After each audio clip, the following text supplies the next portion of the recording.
Les Game Studies, nous le savons, proposent de mobiliser les outils des sciences humaines et sociales, mais aussi des sciences informatiques, dans le but de comprendre ce que sont les expériences ludiques et in fine vidéoludiques. Or, pour l'instant, peu d'écrits depuis l'économie semblent montrer un intérêt pour ces objets culturels. Pourtant, l'économie peut être pensée de plusieurs manières. En tant que science, elle permet de comprendre les comportements des agents économiques sur le marché et en tant que pensée, elle interroge sur les comportements économiques que nous avons en société. Ainsi, plusieurs économies peuvent s'intéresser au jeu et à la façon de modéliser ce comportement afin de les comprendre depuis un nouvel angle. De même, les approches hétérodoxes permettent peut-être mieux que la science économique de comprendre ce comportement puisqu'il s'agit de penser les comportements économiques comme encastrés dans des comportements sociologiques. Dès lors, si l'on considère les jeux vidéo et surtout le fait de jouer comme un phénomène communicationnel et social, il apparaît logique et intéressant de mobiliser l'économie et plus particulièrement la socio-économie afin de modéliser, dans le cadre d'une approche constructiviste, le comportement ludique. Il ne s'agit donc pas de regarder comment fonctionne le marché du jeu vidéo ou les stratégies marketing des développeurs, mais vraiment de se concentrer sur la façon de comprendre les comportements et les attitudes ludiques des joueurs d'un point de vue des théories économiques. L'intérêt de cette démarche est que les mécaniques vidéoludiques apparaissent sous un tout nouvel angle dénué d'un discours enjolivé de ce qui fait le caractère ludique. Ainsi, pour le jeu Tomb Raider, il ne s'agit plus de partir à l'aventure pour faire des découvertes archéologiques, mais bien de privatiser des biens appartenant à des cultures locales. Dans SimCity, les villes que le joueur peut créer et gérer ne sont alors plus que des reproductions, à plus petite échelle, des villes occidentales, mettant la valeur travail au cœur de leur système organisationnel capitaliste et libéral. De manière générale, les jeux de rôle ainsi que de nombreux systèmes ludiques peuvent être traduits en simple reproduction de mécanismes d'accumulation capitalistique et crématistique, c'est-à-dire que cette accumulation n'a pas d'autre finalité que celle d'accumuler. Les exemples les plus flagrants concernent certains collectatons comme Spyro le Dragon. Autre exemple, dans les Sims, le bonheur ne passe que par l'aspect matériel des choses. Nous parlions tout à l'heure des jeux de rôle, ceux-ci se définissent comme des jeux dans lesquels les mécaniques de gameplay sont orientées vers l'amélioration des statistiques du joueur. Il y a alors ici une autre forme d'accumulation, mais ce qui est intéressant concerne notamment le message contenu. La progression d'un personnage passe par une accumulation d'expérience. Il s'agit là finalement de quelque chose de très proche des phénomènes que l'on connaît en entreprise. Pokémon est particulièrement amusant à ce sujet, un monstre arrivé à un certain niveau évolue, tout comme un humain avec un certain nombre d'années cumulées dans une entreprise peut progresser hiérarchiquement. Dès lors, d'un point de vue économique, de nombreuses mécaniques vidéoludiques deviennent des simples ludifications ou ludoformation des processus d'accumulation des capitaux. De même, la violence présente dans les jeux vidéo peut aussi être comprise en termes de rapports socio-économiques. Dans de nombreux cas, il devient alors possible d'interpréter les conflits en lutte des classes, lorsque le joueur doit renverser le pouvoir en place ou est recruté pour le maintenir. Il est par exemple intéressant de voir qu'à ce sujet, des jeux d'une même série peuvent alors avoir l'air progressiste ou conservateur. Ainsi, Final Fantasy VII propose aux joueurs d'incarner un membre d'un groupuscule dont l'objectif est de lutter contre une société ayant un monopole, tandis que Final Fantasy IX propose plutôt aux joueurs de lutter pour la restauration d'une lignée royale. Enfin, et là cela aborde aussi la sociologie des organisations, comprendre les jeux vidéo depuis l'économie permet aussi de mettre en avant les gameplays qui seraient considérés comme aliénants dans d'autres contextes. Par exemple, Overcooked est un jeu dans lequel le joueur doit servir ses clients en préparant puis en délivrant des repas. Cependant, si l'on s'intéresse au système organisationnel proposé par le jeu, nous nous retrouvons avec une organisation en flux tendu, où les commandes suivent une procédure first in, first out et dans laquelle les joueurs vont, de manière pragmatique, viser les comportements les plus rationnels possibles. Autrement dit, nous sommes dans une organisation scientifique du travail telle que théorisée par Taylor puis Ford.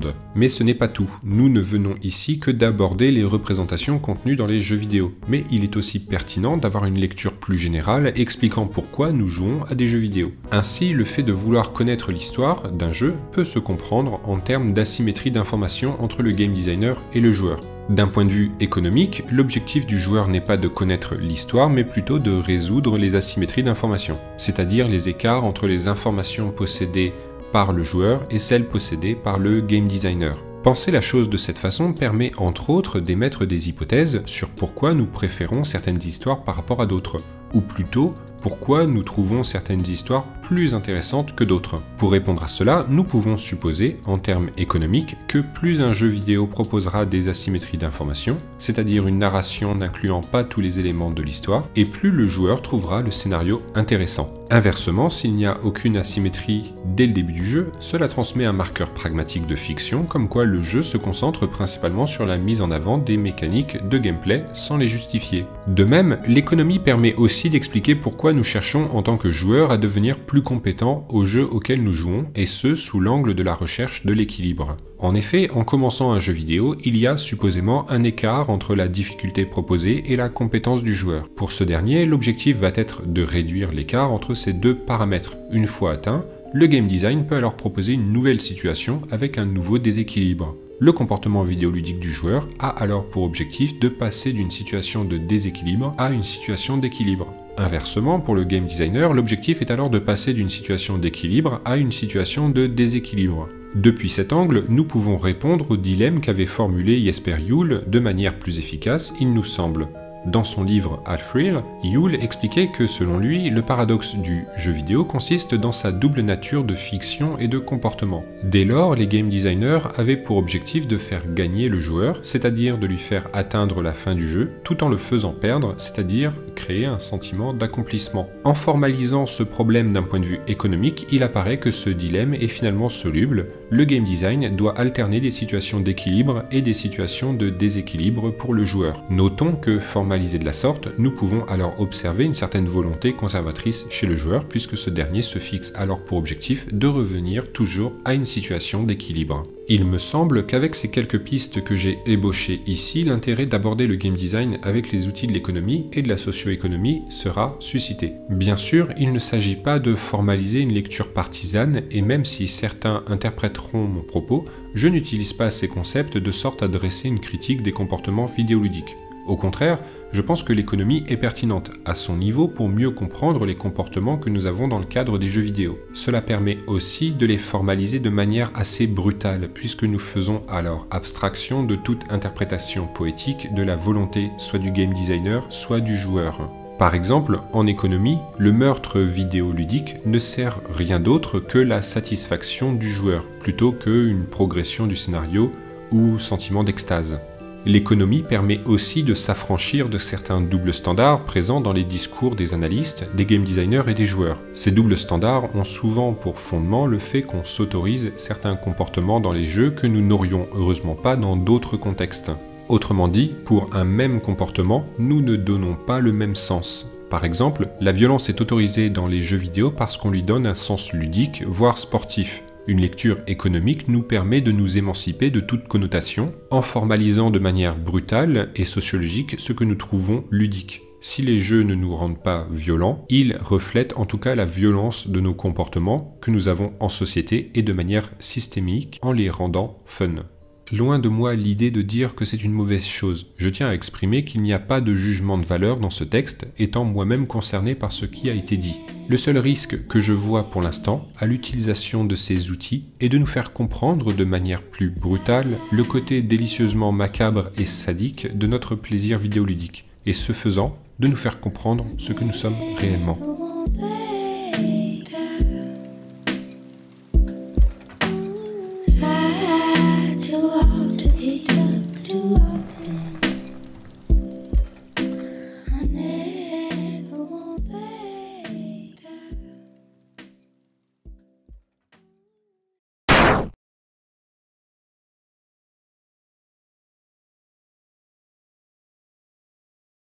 La progression d'un personnage passe par une accumulation d'expériences. Il s'agit là finalement de quelque chose de très proche des phénomènes que l'on connaît en entreprise. Pokémon est particulièrement amusant à ce sujet, un monstre arrivé à un certain niveau évolue, tout comme un humain avec un certain nombre d'années cumulées dans une entreprise peut progresser hiérarchiquement. Dès lors, d'un point de vue économique, de nombreuses mécaniques vidéoludiques deviennent des simples ludifications ou ludoformations des processus d'accumulation des capitaux. De même, la violence présente dans les jeux vidéo peut aussi être comprise en termes de rapports socio-économiques. Dans de nombreux cas, il devient alors possible d'interpréter les conflits en lutte des classes, lorsque le joueur doit renverser le pouvoir en place ou est recruté pour le maintenir. Il est par exemple intéressant de voir qu'à ce sujet, des jeux d'une même série peuvent alors avoir l'air progressiste ou conservateur. Ainsi, Final Fantasy VII propose aux joueurs d'incarner un membre d'un groupuscule dont l'objectif est de lutter contre une société ayant un monopole, tandis que Final Fantasy IX propose plutôt aux joueurs de lutter pour la restauration d'une lignée royale. Enfin, et là cela aborde aussi la sociologie des organisations, comprendre les jeux vidéo depuis l'économie permet aussi de mettre en avant les gameplays qui seraient considérés comme aliénants dans d'autres contextes. Par exemple, Overcooked est un jeu dans lequel le joueur doit servir ses clients en préparant puis en délivrant des repas. Cependant, si l'on s'intéresse au système organisationnel proposé par le jeu, nous nous retrouvons avec une organisation en flux tendu, où les commandes suivent une procédure first in, first out et dans laquelle les joueurs vont, de manière pragmatique, viser les comportements les plus rationnels possibles. Autrement dit, nous sommes dans une organisation scientifique du travail telle que théorisée par Taylor puis Ford. Mais ce n'est pas tout, nous ne venons ici que d'aborder les représentations contenues dans les jeux vidéo, mais il est aussi pertinent d'avoir une lecture plus générale expliquant pourquoi nous jouons à des jeux vidéo. Ainsi, le fait de vouloir connaître l'histoire d'un jeu peut se comprendre en termes d'asymétrie d'information entre le game designer et le joueur. D'un point de vue économique, l'objectif du joueur n'est pas de connaître l'histoire, mais plutôt de résoudre les asymétries d'information, c'est-à-dire les écarts entre les informations possédées par le joueur et celles possédées par le game designer. Penser la chose de cette façon permet entre autres d'émettre des hypothèses sur pourquoi nous préférons certaines histoires par rapport à d'autres, ou plutôt pourquoi nous trouvons certaines histoires plus intéressantes que d'autres. Pour répondre à cela, nous pouvons supposer, en termes économiques, que plus un jeu vidéo proposera des asymétries d'information, c'est-à-dire une narration n'incluant pas tous les éléments de l'histoire, et plus le joueur trouvera le scénario intéressant. Inversement, s'il n'y a aucune asymétrie dès le début du jeu, cela transmet un marqueur pragmatique de fiction, comme quoi le jeu se concentre principalement sur la mise en avant des mécaniques de gameplay sans les justifier. De même, l'économie permet aussi d'expliquer pourquoi nous cherchons en tant que joueurs à devenir plus compétents au jeu auquel nous jouons, et ce sous l'angle de la recherche de l'équilibre. En effet, en commençant un jeu vidéo, il y a supposément un écart entre la difficulté proposiste, le comportement ludique. Il ne s'agit donc pas de regarder comment fonctionne le marché du jeu vidéo ou les stratégies marketing des développeurs, mais vraiment de se concentrer sur la façon de comprendre les comportements et les attitudes ludiques des joueurs d'un point de vue des théories économiques. L'intérêt de cette démarche est que les mécaniques vidéoludiques apparaissent sous un tout nouvel angle dénué d'un discours enjolivé de ce qui fait le caractère ludique.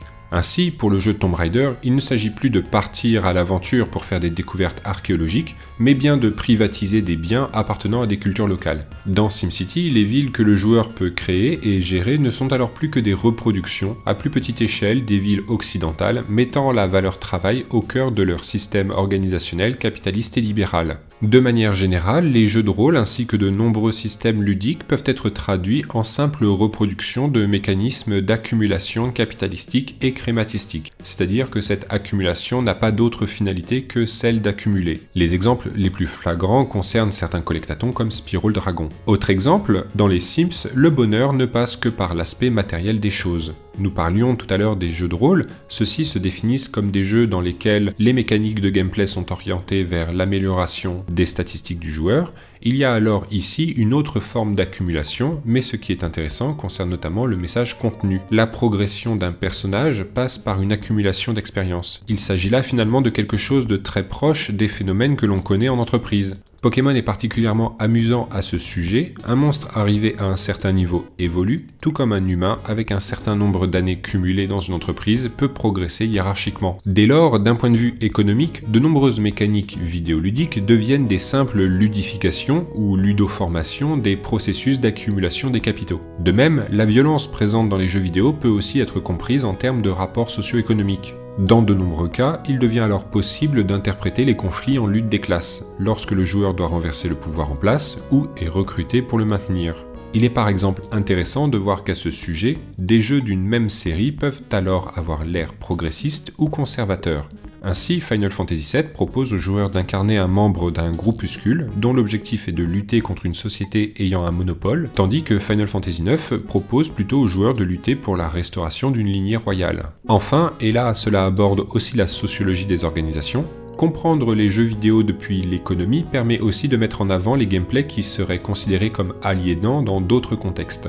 Par exemple, Overcooked est un jeu dans lequel le joueur doit servir ses clients en préparant puis en délivrant des repas. Cependant, si l'on s'intéresse au système organisationnel proposé par le jeu, nous nous retrouvons avec une organisation en flux tendu, où les commandes suivent une procédure first in, first out et dans laquelle les joueurs vont, de manière pragmatique, viser les comportements les plus rationnels possibles.